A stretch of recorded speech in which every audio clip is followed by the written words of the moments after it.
Hello, everyone. I don't know if I'm live yet.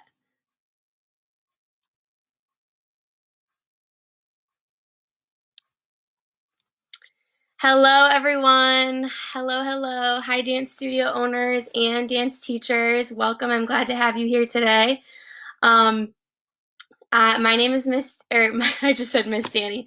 My name is Dani, and I'm a creative associate here at Resourceful Dance. And in addition to my responsibilities on the Resourceful Dance team, I am also a teacher at several studios in my area and nonprofits. And like all of you, all of my teaching has gone virtual. And so I have been teaching on Zoom for the past couple of weeks. 7 days a week, and it's been a whirlwind. So today I'm hopping on here to share some helpful tips for teaching on Zoom. And I just want to say the first week of me teaching on Zoom, it was rough, and I feel like around week 2 and 3, I started to settle into a groove of I was looking forward to coming to class every day, and I felt like my classes were actually accomplishing things, and I was enjoying it again. So it was pretty trial and error for me, and I had figured out some things and kind of gotten into a groove. So I wanted to share all that with you, and hopefully this helps you all out. We're in this together. So today I have 4 tips. Number 1 is maintaining constant communication with your kids the whole entire class. And when I say constant, I mean constant. And the reason for this is just to keep them engaged and to keep their attention and to keep the older kids accountable for like they're in class. I can see you. So here's how I've been doing this. One is that I have been switching up the hand signals. So most of you probably have your kids muted. And if not, I hope you do have your kids muted. So you've probably been using like a thumbs up, thumbs down for communication. And that worked like the first week, but then I found like a second week, everybody was so used to this that it was like losing its effect, and especially the older kids were just like throwing up those thumbs up whenever, whatever. And then, I would play the music and they wouldn't know the combination. So I started switching up the hand signals. Every time I do it, I'm like, raise the roof if you're ready for music, Cabbage Patch if you're not, boogie woogie, funky chicken, touch your head, touch your shoulders, which like the little ones love it. They eat it up. And then the older ones, it just keeps them on their toes and really makes them think about what they're communicating with you. So it just keeps them engaged more. Another thing I've been doing is switching up from like putting my face right here and then scooting back to my dancing space. This is my bedroom dance studio right now. So I've been constantly walking between, and it's exhausting, but I've been constantly walking between close up and far away. And I tell them to come with me. So every time I come up, they put their face right into the camera. We're talking to each other. I'm asking questions. They're raising their hands. I'm unmuting them. They're talking to me. And then when I scoot back, they all scoot back with me and we start to dance together. So it's like I grab their attention and then I like back up while I have it. And then as soon as I lose it, I come back again. I ask them a question. I talk to them. I use their names. So that's been really helpful for keeping them engaged, especially with the little ones. And then also I recommend, this has been really awesome for me, and I recommend doing it for everybody who's teaching on Zoom.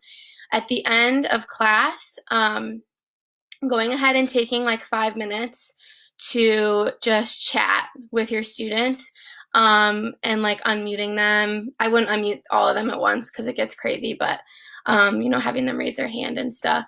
And I've been like doing all sorts of cute stuff. Like I've been having them bring me their dogs to show, and we all just look at each other's dogs and cats, and just asking them how it's been. Even with the little ones, they love it. They love talking to me, and you just have to remember that they're muted the whole time. They're not interacting with you, so that time is really important for them. And like I found it's just been really, it gets the warm and fuzzies going. It keeps the whole family like feeling like we're still engaging with their kids. It's just gone a long way, so I recommend doing that. So that's one. constant communication during your class. 2, I would recommend using their home environment to your advantage and using their house and objects to get them oriented in space. So this is like a game changer, so if you're not doing this, I highly recommend it. I have been asking them at the beginning of class to everybody go get a red item and a blue item, and I have like spot dots. But they've all been, Megan's on here. Hi, Megan. Good morning. So I've been having all of them get a red and a blue item, and then I have them all set their red and their blue item up on their right side and their left side. And I'm mirroring you right now because I'm so used to it. So this is my left, it's their right. So I've been having them set those up, and then when I'm teaching, I don't even say right and left if they're under like 12, because right and left, let's be honest, at the dance studio is hard. Via Zoom, not going to happen. So I've just been like, take your right arm or your red arm and cross it over to your blue side, or like turn your belly button to your red, which it's just been really helpful. And then if there's like for their recital dance, if they're changing lines, I also do an item in the front and the back, and then I have them switch to the different color. And then if it's like front line, back line goes, I'll say like green line, purple line, and that's really helpful. So I recommend doing that. And they love finding the items too at the beginning. It's like a scavenger hunt. Also, explaining if you're mirroring them or not. I've been switching back and forth based on I can't reverse their whole dance most of the time. So when I'm mirroring them, I make sure to say pretend like you're looking at me in the mirror. Make sure it's this arm. And then when I'm turning around, I'm getting them oriented in my room. So I'm saying pretend we're in the dance studio and the bookshelf is the mirror and my lamp is the stereo. Because sometimes I've seen them flip and put their back to me when I flip. So just explaining that to them. Also with getting them their home environment into the class. So with anything partnering, or I do a lot of in my class, I'm get with a partner and watch their passe. Make sure their hip isn't up. Instead of doing that, I've been having the little ones go get a stuffed animal and place their foot on their knee and making sure their placement is right. Or in their recital dances, if they hold hands, I've been having them hold hands with stuffed animals. Getting their siblings involved, parents involved. Go teach your parent a passe. Go teach your sibling a passe. Bring them to the camera. Let me see. That's really fun. With across the floor, I've been having them either use their room. I've been okay, find an object on this side of your room, and find an object on this side of your room. Do your chaîné turns from that side to that side. That's not as helpful, I would say, as using the colors again. So with the colors, I've been okay, set your green up in a spot, I don't care where, and then take your red and put it really far away from your green. I don't care where, you get to pick. And then same thing with blue. And then I'll just say, okay, we're going to do skips. And you go to the color that I call out. So I'll be green, red, and the whole time they're skipping. So obviously they don't have enough room to be going across the floor, but if you have them going in a triangle, they keep going. So I just keep calling out the colors, if that makes sense.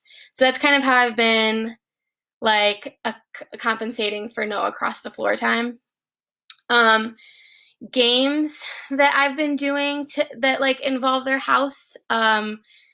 I've been doing a scavenger hunt, so I give them a traveling skill, and they have to do the traveling skill to go find something soft, or something cold, or something red, something blue. That's fun. I've been doing room dances, what I call it, so I'll go say, okay, go practice 4 balances in your kitchen, and then come back to me, do 4 more. Go practice 4 balances in your bedroom, and then come back to me and do 4 more. So, hey, Colleen. So that's fun because they are running around their whole house and they just love it. Just make sure you have a little safety disclaimer so that they know not to do balances down their stairs or something. And then also I've been like having them bring their pets to me almost after every class because I get lonely here in my bedroom. So I like to look at their pets, and that's really fun. They love it. Okay, so that's number 2, using their home environment and getting them oriented in their space. Number 1 was constant communication. Number 3 is really trying to give them some individual attention. So this, I feel like, is important because it sets your class apart from like another Facebook Live class that's free, right? So if you're not talking to them like and saying their names, it's just like a really impersonal class. So and it's really hard. The first week I wasn't doing it at all, but so one thing I would definitely recommend is plugging your computer into your TV if you have that available. And if not, I would really try as hard as you can because it's a game changer. I tried to do one class without doing it, and it was like I couldn't possibly be talking to the kids. So what my setup, I mean, again, this is like possible in my room because coincidentally I had a big TV right next to like where I would be dancing. But I've just been watching the TV the whole time and calling out their names as I'm dancing to give them corrections. And then if you feel a lull in their engagement, this is what I've been doing. And I just want to say, like, ain't no shame in like just starting to call out those names, even if you don't see the kid's whole body, like, and you have no idea if they're on the correct foot.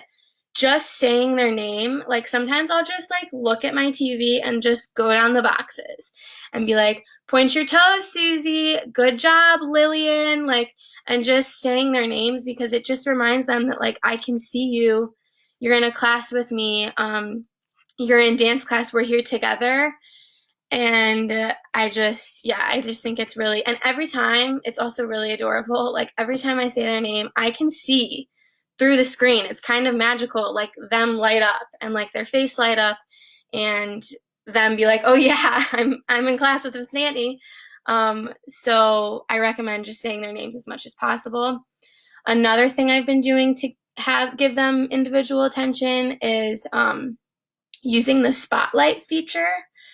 So if you haven't used it, I recommend it. I didn't discover it until like this week, but if you click like on their little square, if you click the 3 dots up at the top, and you click like spotlight, I think it's just spotlight, it pins them. So everyone, instead of seeing me, they're seeing that kid. It's a good way to like call out, give recognition. I've done it for some games as well, like during freeze dance. I'm like, and the spotlight is on blank. And they love it because they're in the spotlight. Who wouldn't love that? So that's a way to give them some individual attention too. And if you're like, I can't demonstrate this in my bedroom and I haven't done like a bridge in like 10 years, then that's a good way to be like, watch so-and-so. Okay, so that's individual attention. That was my tip number 3. Tip number 4, this is my last tip, taking some time at the beginning to really get set up. And the reason I'm mentioning this last is because now you have some context for what I'm talking about.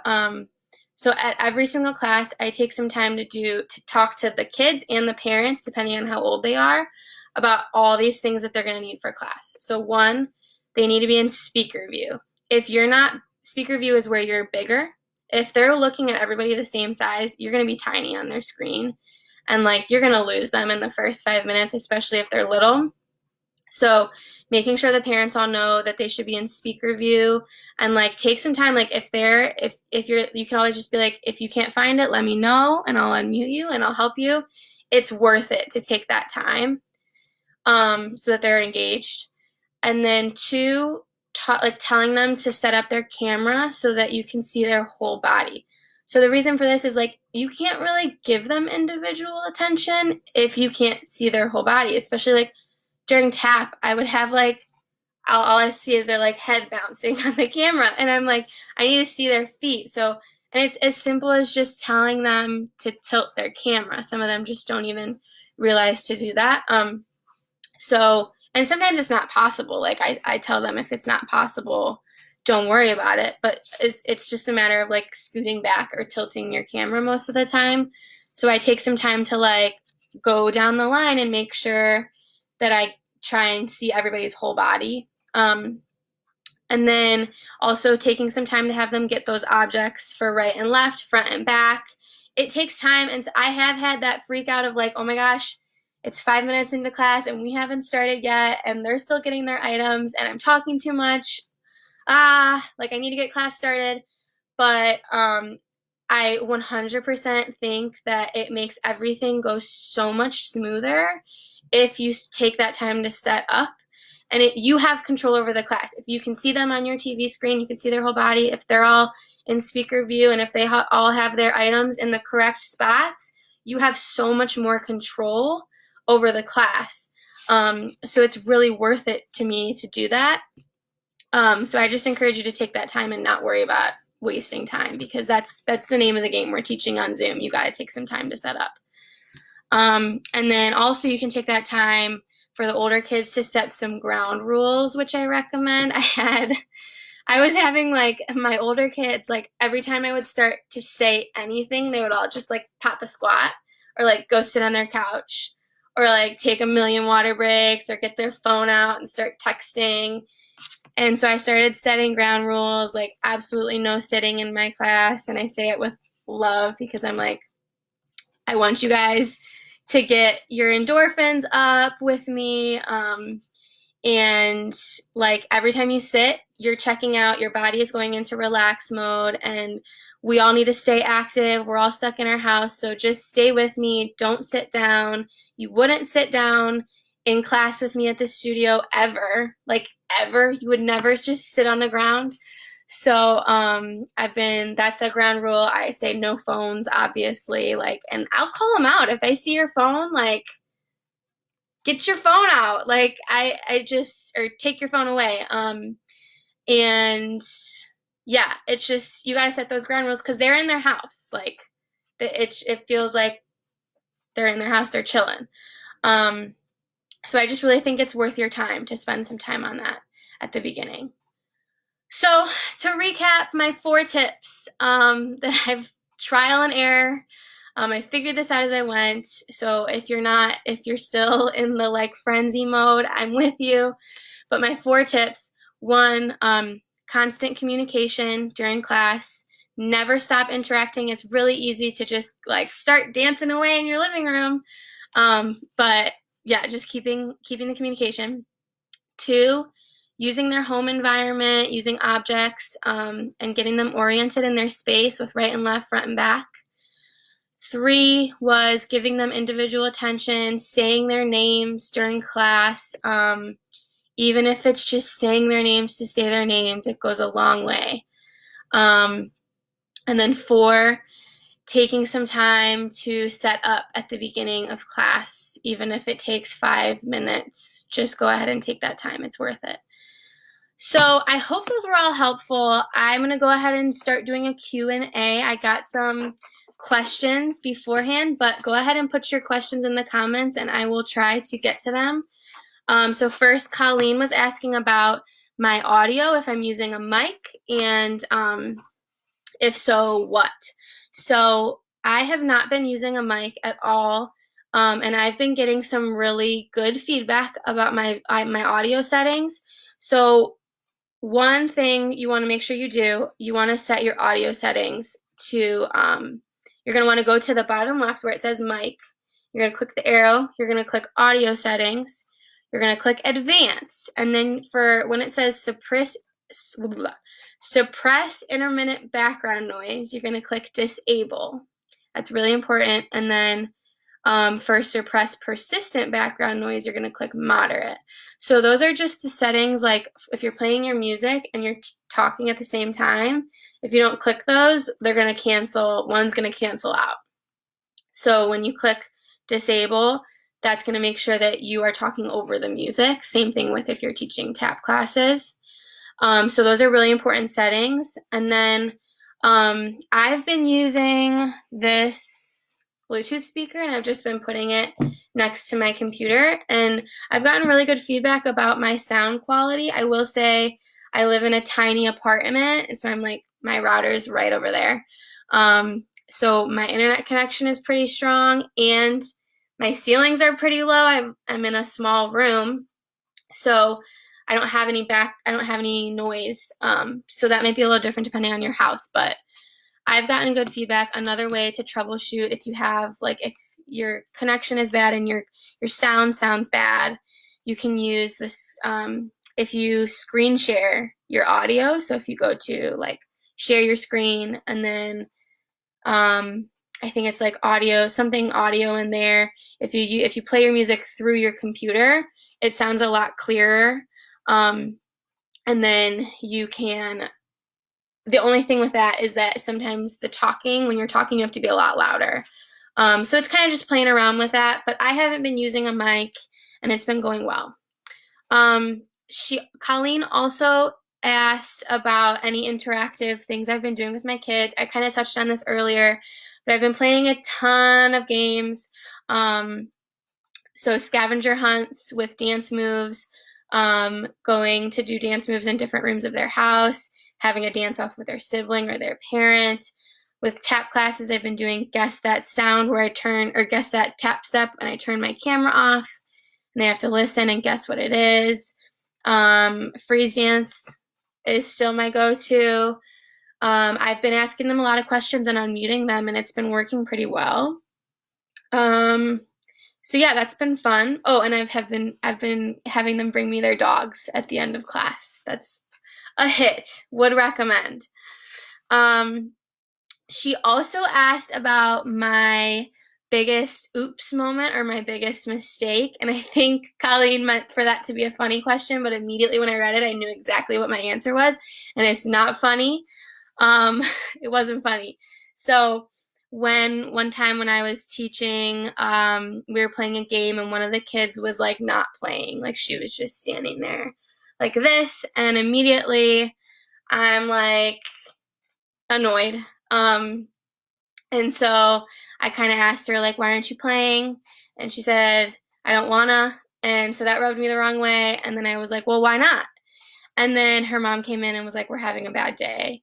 And immediately I felt terrible. And I'm bringing that up because it's just a reminder that, like, everyone is going through a hard time right now. And, like, immediately I felt so terrible because, I mean, it's really easy. You're busting your butt. Teaching on Zoom is exhausting. It's hard. You're giving 150% energy.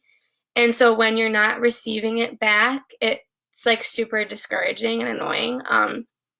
But I just had to remind myself super quickly that, like, I have no idea what's going on in these kids' houses, and I have no idea how hard it is. And, like, as much as it's hard for me to be teaching them on Zoom, it's so hard for them to be learning too. So, like, not getting bogged down if, like, bad attitudes are happening or if things aren't going well, like, I just am constantly reminding myself, like, any victory is like a huge victory. Like as long, like, a kid doing a kickball change on the correct foot is like a huge accomplishment, win. Like, just that alone is a win. So, like, I'm a perfectionist, so if, like, a kid's not playing my game, like, it annoys me, but then I just remember, like, we're teaching on Zoom. This is crazy. Like, just go easy on yourself and go easy on the kids, and just have fun. It was a really important learning lesson for me. So I just wanted to share that. Judy. Hi, Judy. I love Judy. She asked me, do you play your music through your computer? I've been playing my music on this through my phone. And that's been working out well for me. I have had a lot of coworkers, it's not working well for them because I think it has to do with your internet connection. If your internet connection is bad, like, the sound is just terrible. So again, there's like a way to share your screen and share your audio through your computer. So that's another way to troubleshoot that if you're having issues with your audio. some screenshots up in this post. So many kids sitting. Megan said so many kids sitting. Yeah. And sometimes, like, when I'm going back and forth with the kids, sometimes they'll pop a squat while I'm talking to them, and then it takes some time to get them back up. So even when I'm doing that, I'm like, don't sit, just put your head there. Like, don't sit. And yeah, that's been helpful. There's no other questions. I am going to go ahead and just say thank you to all of you for watching. I hope those 4 tips were helpful. Just to review one more time: constant communication, using their home environment, giving them individual attention, and taking some time to set up at the beginning. Those have been really, really helpful for me. I think there might be another. Oh, just, okay, yeah. So yeah, hopefully those are all helpful for you. We're all in this together. So here at Resourceful Dance, we're here to help you out. So in this group, if you ever have any questions, go ahead and post, and we'll go ahead and answer your questions as best as possible. We're here for you. You're doing great. So good luck. Keep chugging, studio owners and dance teachers. You're doing great. That's all I have to say. Thanks, guys.